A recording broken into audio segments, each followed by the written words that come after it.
Hey everyone, in this video we will discuss about fundamental rights in Indian Constitution. Fundamental rights are a set of essential rights guaranteed to every citizen by the Constitution. Fundamental rights enshrined in Part 3rd of Indian Constitution, Article 12 to Article 35 given in Part 3rd of Indian Constitution. These fundamental rights are inspired by the Bill of Rights of the US Constitution. These rights are considered vital for ensuring individual freedom, equality, and the dignity of the citizens. Now we will discuss about features of fundamental rights. So, number first is justiciable. So, citizens can approach courts if their fundamental rights are violated. Number two, restrictive to the state. These rights primarily act as limitation on the authority of the state. Number third, not absolute. So these fundamental rights are subject to reasonable restrictions for maintaining public order, morality, and sovereignty of the nation. Number fourth, universal. They apply to all citizens of India irrespective of their background. And number five, dynamic. These rights can be amended or restricted by Parliament provided the amendment does not destroy the basic structure of the Constitution. Now we will discuss about the categories of fundamental rights. So there are 6 categories of fundamental rights. These are number first, right to equality. Number second, right to freedom. Number third, right against exploitation. Number fourth, right to freedom of religion. Number fifth, cultural and educational rights. Number sixth, right to constitutional remedies. Now we will see these categories one by one. So first category is right to equality, which contains 5 articles. Article 14 to Article 18. Article 14 ensures equality before the law and equal protection of laws. Article 15 prohibits discrimination on grounds of religion, race, caste, sex, or place of birth. Article 16 guarantees equality of opportunity in public employment. Article 17 abolishes untouchability. And Article 18 prohibits titles except military or academic distinctions. Next category of fundamental right is right to freedom. It also has 5 articles, and these are from Article 19 to Article 22. So the first article in this category is Article 19. This Article 19 grants 6 freedoms. Number first, freedom of speech and expression. Number second, freedom to assemble peacefully. Number third, freedom to uniform associations or unions. Number fourth, freedom to move freely throughout India. Number fifth, freedom to reside and settle in any part of India. Number sixth, freedom to practice any profession or carry on any trade, business, or occupation. Number second article in this category is Article 20, which protects individual in cases of offences, and it provides protection against ex post facto laws, double jeopardy, and self incrimination.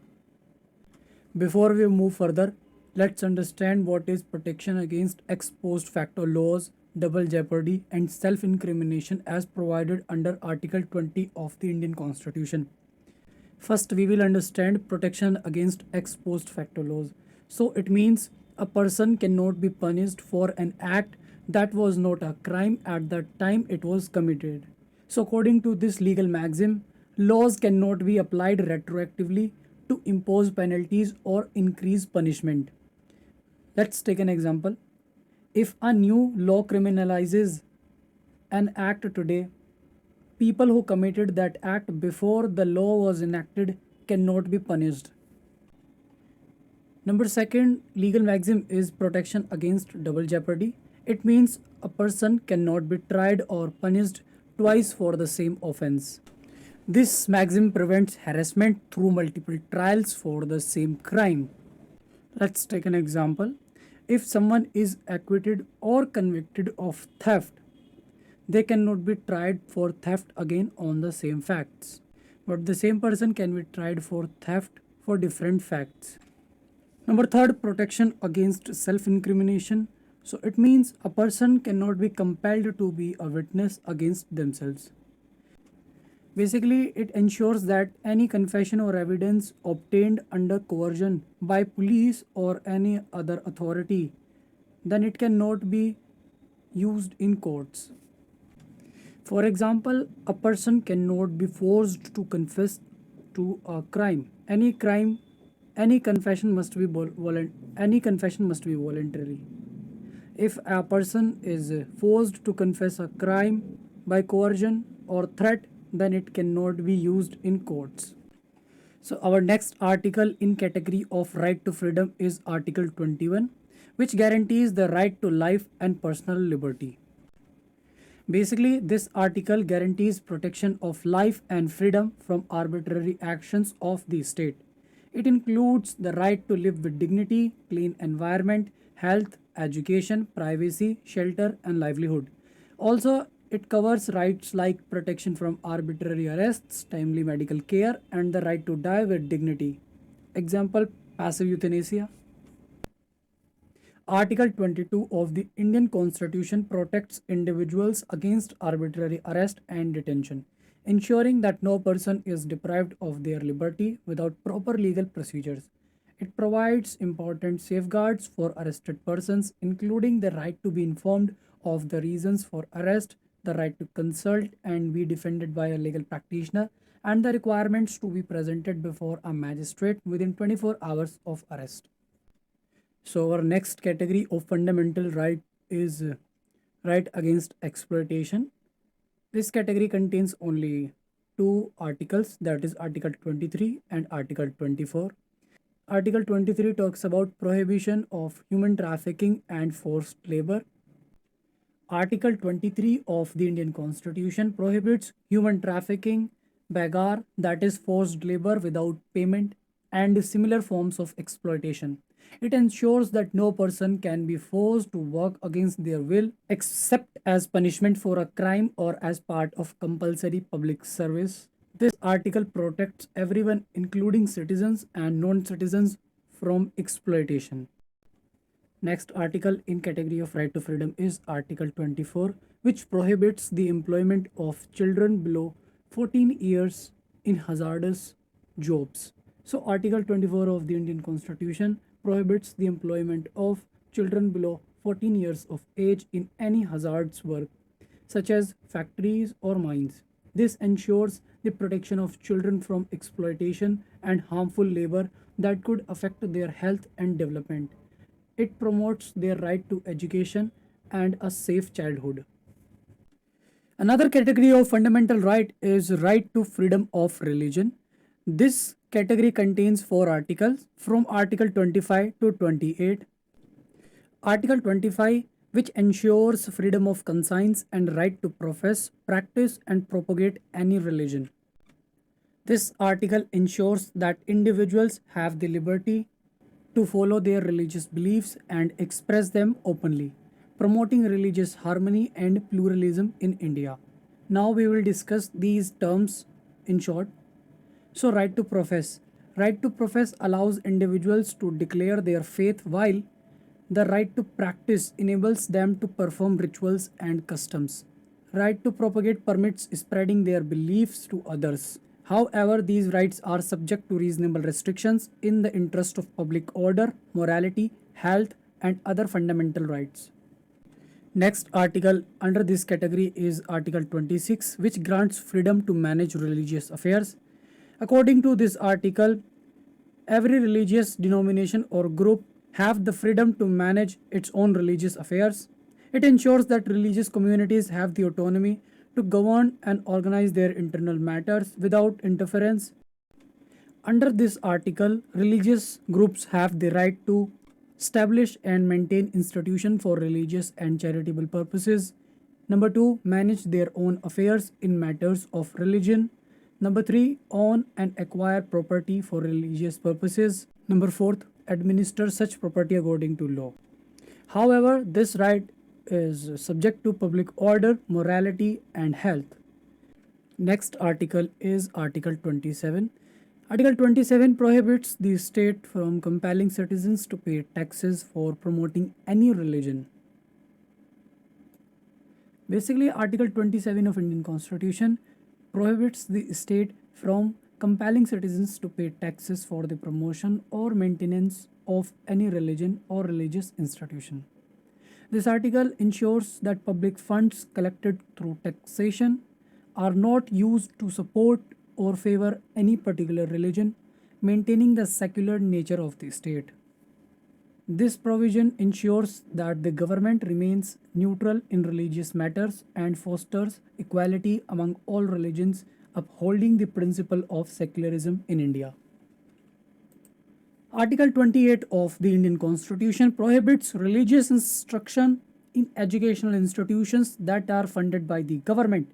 This provision ensures that public education remains secular and free from religious influence, promoting equal treatment of all students regardless of their religious beliefs.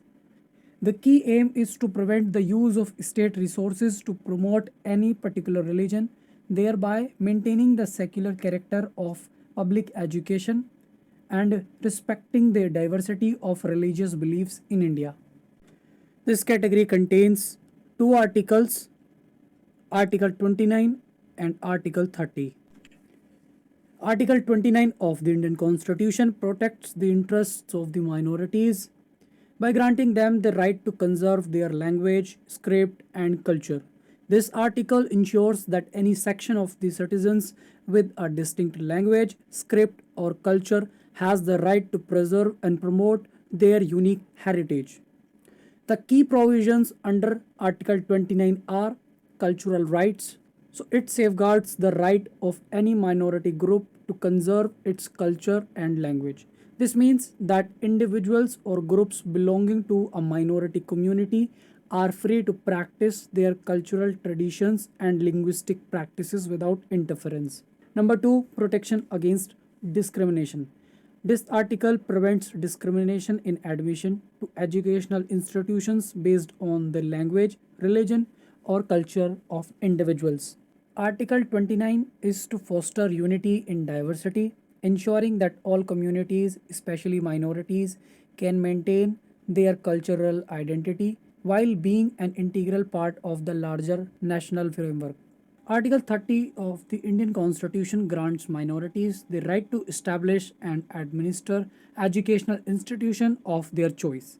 The right applies to religious or linguistic minorities, allowing them the freedom to set up institutions that cater to their specific educational and cultural needs. This article ensures that minorities can create and run institutions that reflect their values, teachings, and traditions without interference from the state, as long as they comply with general laws of the land. Last category of fundamental rights is right to constitutional remedies. It contains only one article, that is Article 32. So Article 32 empowers citizens to approach the Supreme Court to enforce fundamental rights through various writs like habeas corpus, mandamus, prohibition, quo warranto, certiorari. Now we will look at the importance of fundamental rights. So number first is fundamental rights protect individual liberty against arbitrary actions of the state. Number 2 is it ensures social justice by promoting equality. Number 3, it strengthens democracy by empowering citizens. Number 4, it provides a mechanism for seeking judicial intervention when rights are violated. Now we will discuss limitations and exceptions. So first is fundamental rights can be suspended during a national emergency except Article 20 and Article 21.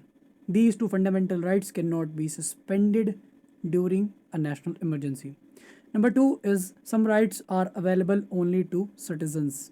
So Article 15, 16 and 19 are not available to foreigners. They are only available to Indian citizens. Number 3 is reasonable restrictions can be imposed for the sake of public order, morality and national security. If public order, morality and national security is compromised, then fundamental rights can be restricted. Hey everyone, if you like this video then don't forget to subscribe this YouTube channel for more new videos.